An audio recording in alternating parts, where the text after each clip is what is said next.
উত্তর হবে কিবোর্ড, ঘয়ের উত্তরটা ঠিক। পরের প্রশ্ন, তারও ছিল ফাউন্টেন পেনের নেশা, এখানে তারও বলতে বোঝানো হয়েছে, উত্তর হবে খ শরৎচন্দ্রকে।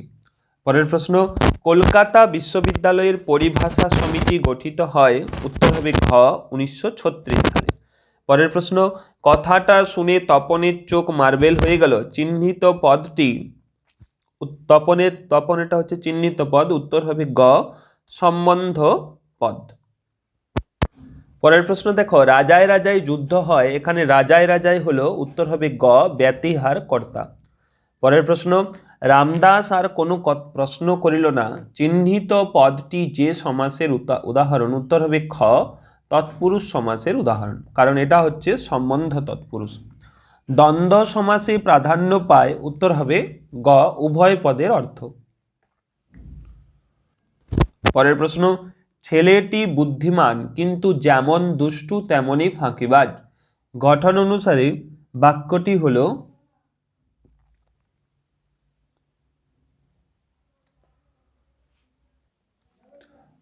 হলো মিশ্র বাক্য।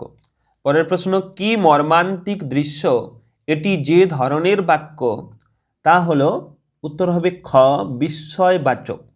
পরের প্রশ্ন, তাকে টিকিট কিনতে হয়নি, বাক্যটির কর্তৃবাচ্যের রূপ, তাকে টিকিট কিনতে হয়নি এর কর্তৃবাচ্য রূপ হচ্ছে তিনি টিকিট কেনেননি, ক্ষয়ের উত্তরটা ঠিক। পরের প্রশ্ন, ঘন্টা বাজছে, এটি যে বাচ্যের উদাহরণ, তা হলো ঘ কর্ম কর্তৃবাচ্যের উদাহরণ। এরপর এসএকিউ প্রশ্নের উত্তরগুলো দেখো। প্রথম প্রশ্ন, পৃথিবীতে এমন অলৌকিক ঘটনাও ঘটে, অলৌকিক ঘটনাটি কি, উত্তর হবে অলৌকিক শব্দের অর্থ হলো যা লৌকিক নয়, অর্থাৎ অবাস্তব। তপনের প্রথম গল্প ছাপার অক্ষরে প্রকাশিত হবে, এটি ছিল তার কাছে কল্পনার অতীত।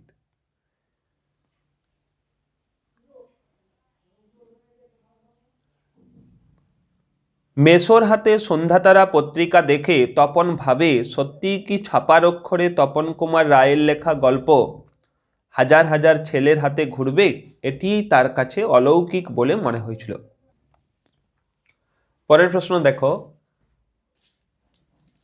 অপূর্ব রাজি হইয়াছিল, কোন কথায় অপূর্ব রাজি হয়েছিল, উত্তর হবে রামদাসের স্ত্রী অপূর্বকে অনুরোধ করেছিল যে যতদিন না অপূর্বর মা বা বাড়ির কোনো আত্মীয় এসে তার সঙ্গে থাকে ততদিন অপূর্বকে তার হাতের মিষ্টি প্রত্যহ গ্রহণ করতে হবে। পরের প্রশ্ন, নদীকে এভাবে ভালোবাসিবার একটা কৈফিয়ত নদের চাঁদ দিতে পারে, কৈফিয়তটি কি, উত্তর হবে নদীর ধারে তার জন্ম হয়েছে, নদীর ধারে সে মানুষ হয়েছে, চিরদিন নদীকে সে ভালোবেসেছে। পরের প্রশ্ন, ইসাবের মেজাজ চড়ে গেল, ইসাবের মেজাজ চড়ে গেল কেন, উত্তর হবে কারণ কালিয়া এক প্রকার জোর করেই অমৃতের সঙ্গে কুস্তি শুরু করে দিয়েছিল। এরপর কবিতার প্রশ্নের উত্তরগুলো দেখে নাও। প্রশ্ন দেখো, সিন্ধু পারের সিংহদ্বার বলতে কি বোঝানো হয়েছে, উত্তর হবে সিন্ধু পারের সিংহদ্বার বলতে আন্দামান জেলের প্রধান ফটককে বোঝানো হয়েছে। অন্যদিকে অন্তর্নিহিত অর্থে এটি অত্যাচারী ও সাম্রাজ্যবাদী শক্তির প্রবেশদ্বারকে বোঝানো হয়েছে। পরের প্রশ্ন দেখো, অস্ত্রের বিরুদ্ধে গান কবিতায় কবি হাত নাড়িয়ে কি তাড়ান, উত্তর হবে হাত নাড়িয়ে বুলেট তাড়ান। পরের প্রশ্ন, প্রদোষকাল শব্দের অর্থ কি, উত্তর হবে প্রদোষকাল শব্দের অর্থ হলো সন্ধ্যা। পরের প্রশ্ন, তারপর যুদ্ধ এলো, যুদ্ধ কিভাবে এলো, উত্তর হবে রক্তের এক আগ্নেয় পাহাড়ের মতো। পরের প্রশ্ন, শিরচুম্বী অম্বুরাশি সুতা বলতে কাকে বোঝানো হয়েছে, উত্তর হবে দেবী লক্ষ্মীকে বোঝানো হয়েছে।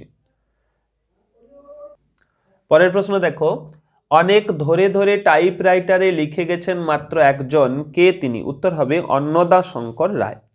পরের প্রশ্ন, বাংলায় একটা কথা চালু ছিল, কি কথা, উত্তর হবে কালি নেই কলম নেই বলে আমি মুন্সি। হিমালয় যেন পৃথিবীর মানদণ্ড, উক্তিটি কার, উত্তর হবে কালিদাসের। পরের প্রশ্ন, এই দোষ থেকে মুক্ত না হলে বাংলা বৈজ্ঞানিক সাহিত্য সুপ্রতিষ্ঠিত হবে না। উত্তর হবে ভাষার আড়ষ্টতা এবং ইংরেজির আক্ষরিক অনুবাদের প্রবণতা। পরের প্রশ্ন, এরপর ব্যাকরণের প্রশ্নের উত্তরগুলো দেখে নাও। প্রথম প্রশ্ন আছে দেখো, সমধাতুজ কর্ম বলতে কি বোঝো? উত্তর হবে ক্রিয়াটি যে ধাতু থেকে সৃষ্টি, কর্মটিও যদি সেই ধাতু থেকে সৃষ্টি হয় তাহলে তাকে সমধাতুজ কর্ম বলে। যেমন অসীম স্নেহের হাসি হাসছে, এখানে হাসি হলো সমধাতুজ কর্ম। পরের প্রশ্ন দেখো, সম্বন্ধ পদ কারক নয় কেন? কারণ ক্রিয়াপদের সঙ্গে সম্বন্ধ পদের কোনো সম্পর্ক থাকে না। পরের প্রশ্ন, বহুব্রীহি শব্দের অর্থ কি? উত্তর হলো বহুব্রীহি অর্থাৎ ব্রেকেটে ধান আছে যার। পরের প্রশ্ন, সন্ধি ও সমাসের একটি পার্থক্য। উত্তর হবে সন্ধিতে পদের ক্রম অক্ষুণ্ণ থাকে, সমাসে পদের ক্রম অক্ষুণ্ণ থাকে না। পরের প্রশ্ন, বাক্য নির্মাণের শর্ত কয়টি ও কি কি? উত্তর হবে বাক্য নির্মাণের 3টি শর্ত হলো যোগ্যতা, আকাঙ্ক্ষা ও আসক্তি। পরের প্রশ্ন, অমৃতের জবাব আমাকে বদলে দিয়েছে, এটিকে জটিল বাক্যে পরিবর্তন করতে হবে।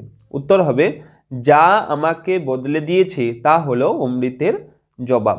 পরের প্রশ্ন, সে কোনো উত্তর দিল না, হ্যাঁবাচক বাক্যে রূপান্তর। উত্তর হবে সে নিরুত্তর রইল। পরের প্রশ্ন, কর্ম কর্তৃবাচ্যের একটি উদাহরণ দাও। উত্তর হবে শাঁখ বাজে। পরের প্রশ্ন, তথা কন্যা থাকে সর্বক্ষণ ভাববাচ্যে রূপান্তর করো। উত্তর হবে তথায় কন্যার সর্বক্ষণ থাকা হয়। পরের প্রশ্ন দেখো, তির্যক বিভক্তি কাকে বলে? উত্তর হবে যে বিভক্তি একাধিক কারকে ব্যবহৃত হয় তাই হলো তির্যক বিভক্তি। যেমন এ বিভক্তি। এরপর কারক উদাহরণ দিয়ে দেখাও। দেখো পেনে লিখি, এটা দেখো করণ কারকে এ বিভক্তি, আবার গ্রামে যাব এটাও অধিকরণ কারকে এ বিভক্তি, অর্থাৎ দুটো কারকেই এ বিভক্তির প্রয়োগ দেখা গেছে।